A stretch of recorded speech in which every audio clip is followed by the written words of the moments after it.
වම්බටු ගාලා පලා ගන්නවද? මේ මගේ පවුලනේ. අනේ ඔයාගේ පවුල තමයි. පවුලේ වම්බටු ගාලා පලා ගන්නෑ. නවා කියනවාද මේ අම්මු කොන්වර්පනේ මේ මිනිහා වෙලොලි ඉක්ුණනවා කියන්නේ. අනේ මම මිනිහට මොනවා කරාම්මදිද? ජරා කතා කියන්නේ. අනේ මම කුණු වරප ඔක්කොම කිව්වා. නැතුව අනේ මගේ උච්චාරණය තමයි වැරදිලා තිනවා. වම්බටු ගාලා නෝනා පලා ගන්නවද? අනේ මට නම් මේ තවත් මේ කතා කරගෙන ඉන්න. අනේ මාතයා මම වැරදි නෙවෙයි ඔක්කොම කියනවා. මේ මොනද අපා? වම්බටු අනේ මේ මොනද අපා? ගාලා මේ මොකද අපා? පලා අනේ වම්බටු ගාලා පලා ගන්නවද?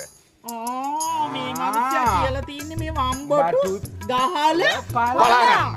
අනේ ඒකනේ අපා උච්චාරණය පොඩක් වෙනස් වුණා. ඔයගොල්ලෝ හරි මේ අරත් දෙන්නේ නැහැ අපා. පැහැදිලිව කියන්න කියන්න පායි. නෝනා වම්බටු ගාලා පලා ගන්නවද? අය අහනවා ඒක. අහනවා ඒක. අනේ ඔයගොල්ලෝ කවදාවත් පලා ගන්න නැහැ. එපා එපා. ගාලා ගන්න නැහැ. අනේ වම්බටු ගාලා පලා ගන්නවද? එඩ අපා.